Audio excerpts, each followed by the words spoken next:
Now, to take us a little more in depth, we are joined here on Q News from occupied Jerusalem by Abdel Mekki, the political science professor, and from Cairo by Ibrahim Al-Darawy, who is a writer and a political analyst. Welcome to you both. I'll start with you, Dr. Mekki. So we have, according to Hamas, the second phase discussions and negotiations to start next week. What do you think are the main challenges facing those negotiations, and do you think they'll go smoothly? I think the most important things that here, or the challenge, it's about the first stage, which is not end and finished until now, as you know. So according to this, the Prime Minister of Israel, Netanyahu, is trying to extend the first stage to be like stages in the first stage. He didn't want to go to the second stage. This is the most important challenge in order to reach to the second stage. While, as you know, in the second stage, they will be discussing, as you know, about the Philadelphia corridor, and also withdraw from Gaza, the Israeli army to withdraw from Gaza. And this is, and also another thing, but the most important thing in our challenge here is that we didn't finish the first stage, and there is a problem here because according to the first stage and according to the agreement, which had been agreed in the 19 last month, is that the Israeli should allow to the mobile houses to enter Gaza, and also for hundred thousands of tanks, and also some heavy equipment in order to that they could use it in order to for the construction, and to also to move all the demolitions because of the Israeli bombing Gaza. So I think this is the challenge here, and I hope that maybe this will be until the end of this week. But also the foreign minister of the United States of America, Rubio, I think he came here in order to discuss this matter with the Israeli prime minister and also with the mediators Qatar and Egypt. So this is the challenge. That the challenge is Netanyahu is not convenient to going to the second stage and finish all the first stage. That's a commitment. And coming to you, Mr. Al-Darawy, the U.S. Secretary of State, Marco Rubio, has touched down in Tel Aviv. What might that mean, the visit to Israel by Marco Rubio? What might that mean for the negotiations of the second phase, do you think?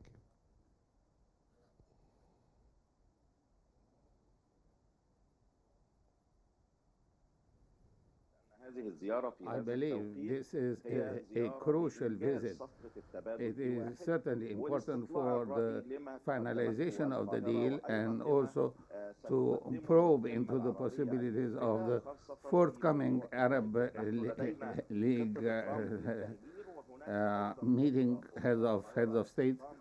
And I know that Cairo is working very hard on making this visit, to making this deal with the Palestinians to happen without any possible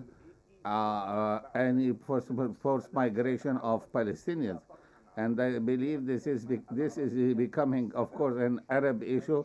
And on the 27th of this month, there will be an important Arab League meeting, and the issue will be raised because we believe that this is truly a genocide against the Palestinian people, if ever it happens. And I believe the fact that there will be the presence of a Zionist state in the West Bank will certainly be one of an explosive nature. And unfortunately, this is a solution that is strongly recognized and by the United States. And today, this is people are claiming that this is the solution, but in reality, it's all relying on the forced migration of the Palestinians. And the West Bank is already witnessing some sort of a migration that is happening. And there is one then in the Netanyahu government he said that in 2025 there will be a massive demolition of houses in the West Bank, which is already happening there.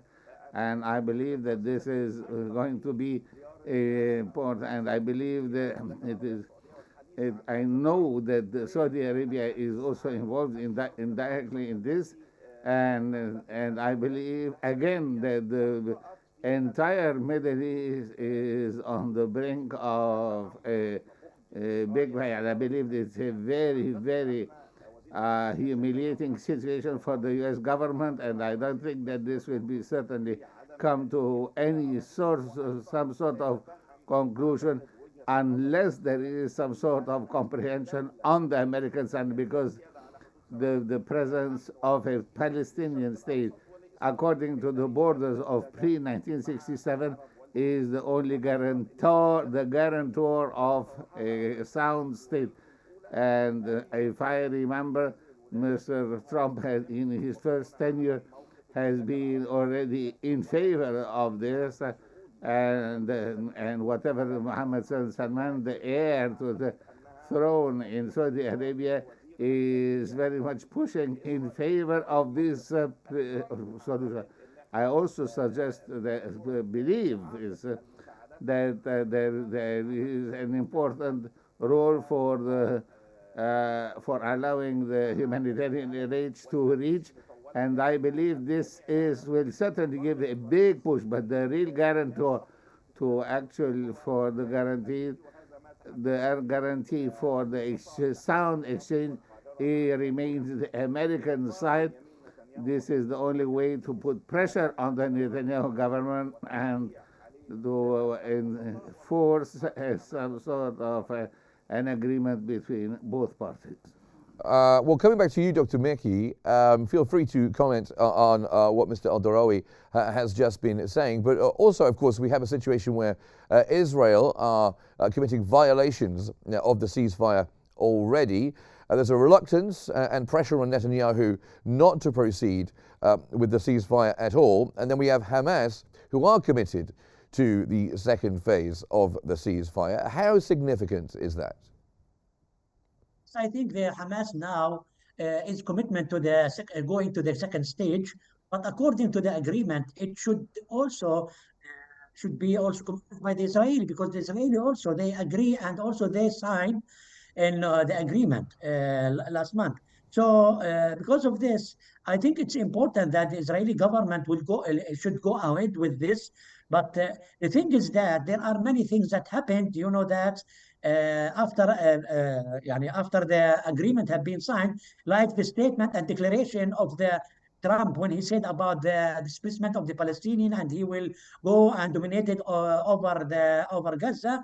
So it's also this statement gives Netanyahu in order to raise his demands, and also he was going with Trump that he wants Gaza to be also displacement, the people of there to be displacement, and also he tried to put new conditions, like he said that he will not allow to enter all the heavy equipment and also the houses until they release the 6 prisoners or detainees next week, which is not according to the agreement. So this is coming because of Trump said that he want last Saturday that Hamas should release all the the detainees, otherwise they will go to the hell. So I think it's important that Rubio is coming here, and also at the same time, I think also the Qatar and Egypt also they're important, but the most important thing is that Arabs should go on 27 in Cairo, and they should also determine and organize their demands and to focus on Gaza, that the people of the Gaza will not go out of Gaza, and also at the same time the reconstruction of Gaza should be there with the existence of the Palestinian people in Gaza.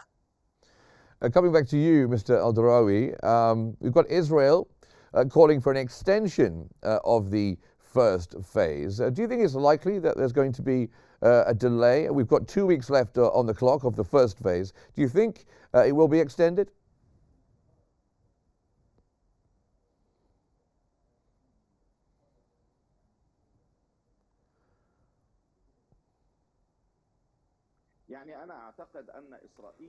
I believe that Israel is trying to extend the brink of war.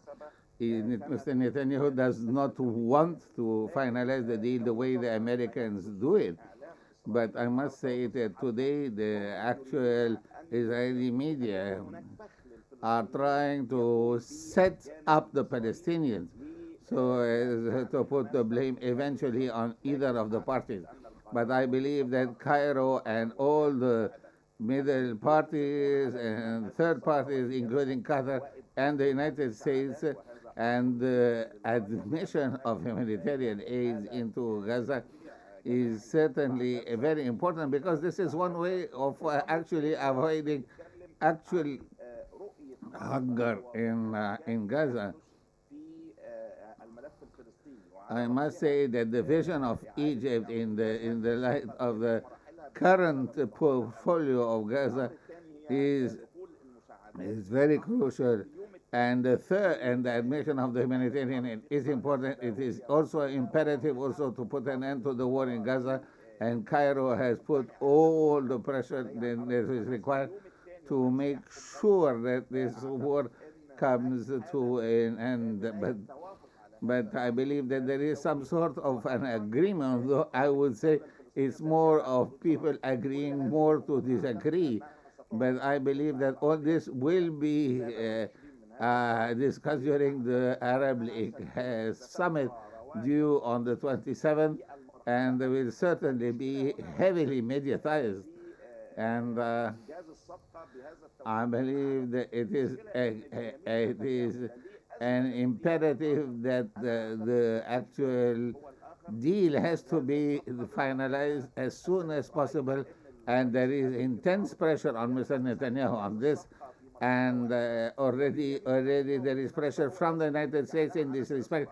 And in fact, Mr. Netanyahu asked for a three-phase solution instead of one, which means that this is more of a bold strategy, and that the problem remains in the second deal, because I believe that the devil is in the details. But I believe if there is a will among the American administration to finalize this deal, it will be. But will this happen?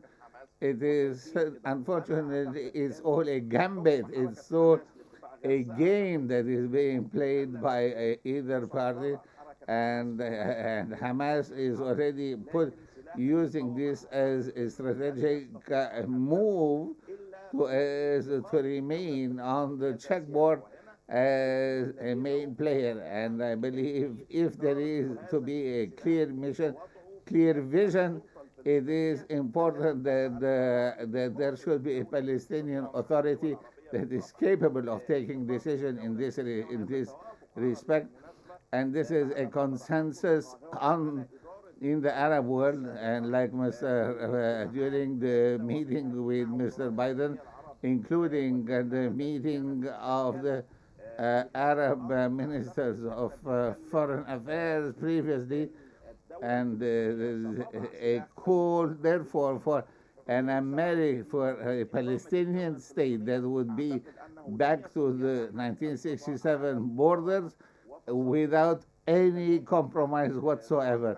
This is the big bet, and the bet is on the table, and I believe it's all what is in the game, what is on the betting floor remains Gaza, and I know the crisis will probably be increased, although that, in my opinion, eventually the deal will come to be concluded, and the second part of the deal should have been on the day 16 of the deal, which means that we are one whole week late over the agreement in the actual, and unless the internal problems are resolved, there will be no final resolution to the problem.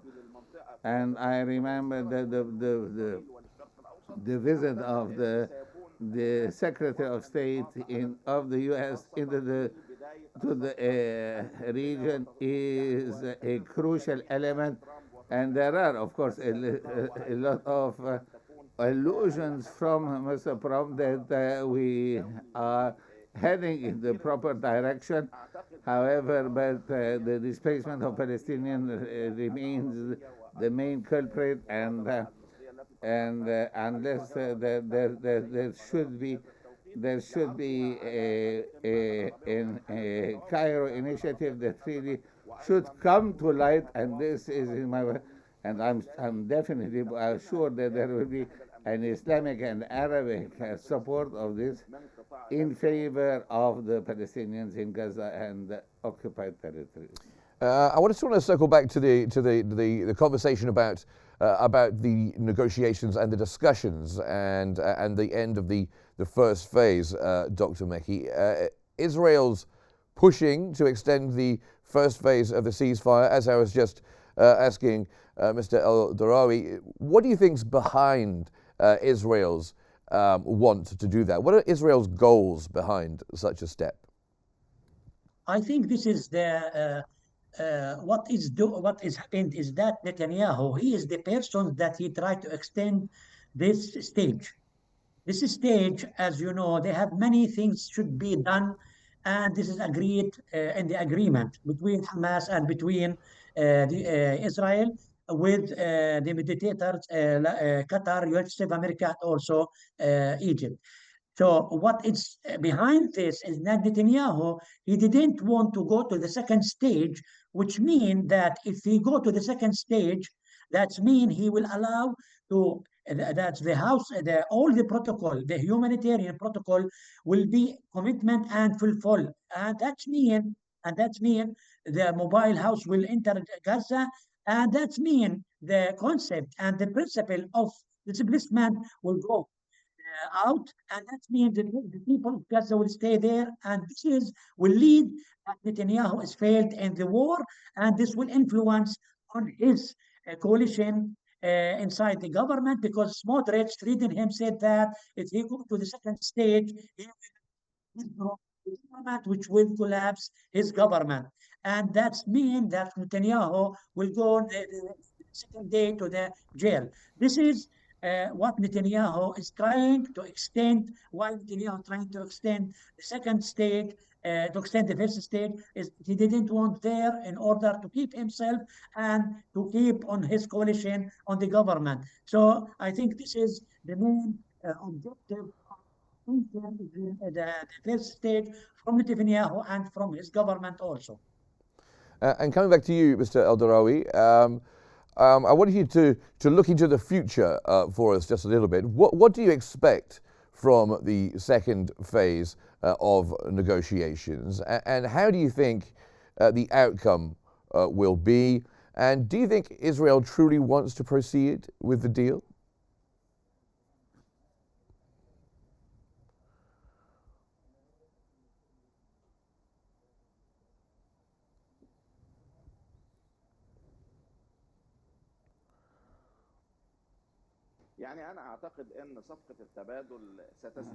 The exchange will certainly proceed under American pressure, but Netanyahu is trying to achieve the maximum benefit out of this. But there is a very strong will from the Arab countries to make sure that there is sound reconstruction, there is good humanitarian. This is one of the imperatives of Cairo in humanitarian is pouring from all the four corners of Egypt into Gaza, and there has been a lot of frictions, and there have been a lot of problems at the Rafah crossing point, and the cross. This is a very hot border, and I believe that there should be a very important American role in this. The first is that Netanyahu has to come under pressure so as to that eventually come to conclude a deal, because this is the only way you can have you can graze the people from every problem. But but also it is possible also that Mr. Netanyahu would be willing to sacrifice all the prisoners, yeah, that is a possibility. I'm afraid I'm going to have to cut it short because we are out of time. But thank you so much for joining us on the program. To both my guests today, that was Ibrahim Al-Darawy, a writer and political analyst, and also Abdel Nasser Mekki, a political science professor. Thank you both for joining us here on Q News.